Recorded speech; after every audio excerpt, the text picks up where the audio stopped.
क्या आप जानते हो हमारे ब्रह्मांड में कितने तारे हैं? आपको जान के यकीन नहीं होगा, लेकिन जितने तारे ब्रह्मांड में है ना, उतने रेत के कण पृथ्वी पर भी नहीं है। बिग बैंग से निकले इस यूनिवर्स ने 1380 करोड़ साल की समय यात्रा पूरी कर ली है। इस वक्त हमारी पृथ्वी पर मनुष्यों की औसत आयु 79 ईयर्स है, जो कि इस ब्रह्मांड के आकार और समय यात्रा के सामने बहुत बहुत बहुत छोटी है। जब हम दिन की शुरुआत करते हैं तो कहीं ना कहीं कल जो हमारे साथ हुआ था उसका मेंटल इफेक्ट आज के दिन पे जरूर होता है। कल का दिन बेकार हुआ था या अच्छा हुआ था, इसके आधार पे हम सुबह सुबह आज का दिन कैसा होगा पहले ही सोच लेते हैं। लेकिन आपको याद रखना चाहिए कि समय की सबसे बड़ी खूबसूरती क्या है।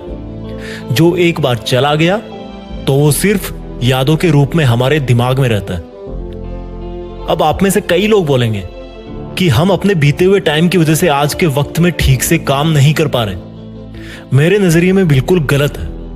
हम बीते हुए वक्त की वजह से नहीं, बल्कि बीते हुए वक्त में हमने जो काम किए थे उसका परिणाम भोग रहे हैं। और अगर आज का ये वक्त आपने किसी बुरे काम में लगा दिया या इसका ठीक से इस्तेमाल नहीं किया तो आने वाले टाइम में यही आपके कर्म आपके सामने दीवार बन के खड़े हो जाएंगे।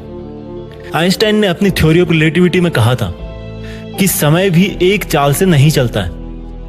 ब्रह्मांड में कुछ ऐसी जगह है जहां पर जाके समय का भी कोई मीनिंग नहीं रहता, उसका भी अस्तित्व खत्म हो जाता है या उसकी चाल भी बदल जाती है। जैसे कि ब्लैक होल, जहां पर जाके हर चीज का अंत हो जाता है। सेम थ्योरी ऑफ रिलेटिविटी हमारी डेली लाइफ में भी अप्लाई होती है। आपने नोटिस किया होगा, जब हम दुखी होते हैं तो समय मानो रुक सा जाता है, और जब हम खुश होते हैं तो समय मानो दौड़ने लगता है, भागने लगता है, वक्त का पता ही नहीं चलता। और इस तरह से आप अपने इमोशंस की वजह से अगर समय की चाल से छेड़छाड़ करोगे तो सेम ब्लैक होल वाला हाल आपका होगा। क्योंकि अपने दुखों को दिल से लगाओगे तो वहां से कभी आगे नहीं बढ़ पाओगे। और अगर बहुत ज्यादा खुश रहोगे तो यार कब तक रहोगे? एक दिन उसका भी अंत होगा और फिर से दुख शुरू हो जाएगा। इस चक्कर से बाहर निकलना है। एक इमोशनली मेंटली स्टेबल स्टेट होनी चाहिए जब आप दिन की शुरुआत कर रहे हो। कल क्या हुआ था या कल क्या होगा, ये थॉट्स दिमाग में आना बहुत नॉर्मल सी बात है। लेकिन मेरा यकीन मानो, आपका पास्ट या फ्यूचर आपका ना तो कुछ बिगाड़ सकता है और ना ही आपका कुछ बना सकता है। अगर आपकी जिंदगी की संपूर्ण ताकत किसी चीज में है ना, तो वो है आपका प्रेजेंट।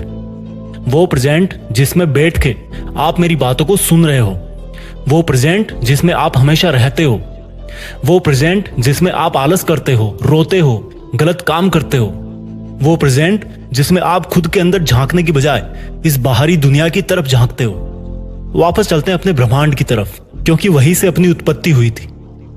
समय कब शुरू हुआ और समय कब अंत होगा? बिग बैंग से पहले समय का कोई एग्जिस्टेंस नहीं था, और जब यूनिवर्स कोलैप्स हो जाएगा तब भी समय का कोई एग्जिस्टेंस नहीं होगा। ठीक उसी प्रकार से जब हम पैदा नहीं हुए थे तब हमारा कोई टाइम एग्जिस्ट नहीं करता था, और जब हम मर जाएंगे उसके बाद भी हमारा टाइम एग्जिस्ट नहीं करेगा। ऐसा हर इंसान के साथ होता है।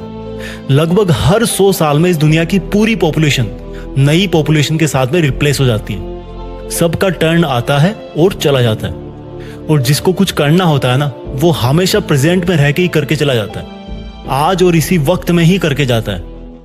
ये लाइफ इल्यूजन है या रियलिटी, इसका तो पता नहीं, लेकिन दोनों ही ऑप्शन में हमारे पास जीने का एक ही समय है, वर्तमान। इसी वर्तमान में ताजमहल बनाया गया था, लाल किला बनाया गया था, महाभारत का युद्ध लड़ा गया था। इंसानियत के हर बड़े से बड़े काम इसी वर्तमान में हुए थे। अगर अपने इतिहास को एक यादगार लम्हे में बदलना चाहते हो ना, तो प्रेजेंट में जीना सीखो। आज के वक्त में सबसे जरूरी चीज यही है कि हम अपने हर तरह के वर्तमान में दिन प्रतिदिन, हफ्ते दर हफ्ते, महीने दर महीने और साल दर साल अपना बेस्ट करने की कोशिश करें। ये जो आज का वक्त मिला है ना आपको, उसमें दुनिया को बदल देने की ताकत है। और आप तो इस दुनिया का एक छोटा सा हिस्सा हो। ये पृथ्वी हमारी गैलेक्सी के सामने और हमारी गैलेक्सी इस यूनिवर्स के सामने एक कण के बराबर है। इसलिए अपने मन पे ज्यादा बोझ ना लेना। चीजें ऐसे ही चलती है। जब तक आप अपने आप को प्रेजेंट में फील नहीं करवाओगे तब तक आप अपना फ्यूचर नहीं बना पाओगे। अगर कोई महान राजा जिस वक्त युद्ध कर रहा होता था और उस वक्त अगर वो उस युद्ध को छोड़कर यह सपना देखता कि यार मैं जीत ही जाऊंगा, तो हो सकता है वो वहीं पे युद्ध में मारा जाए, क्योंकि उसका ध्यान उस समय के युद्ध पे ना होकर फ्यूचर पे होगा।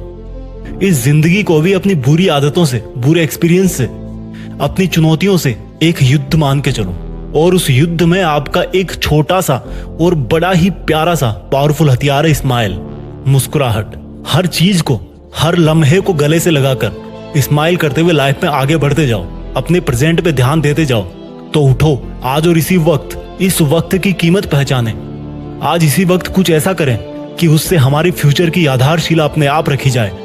अब पास्ट और फ्यूचर में बाउंस करने की आवश्यकता नहीं है, जरूरत है सिर्फ वर्तमान में मेहनत करने की। जय हिंद, वंदे मातरम।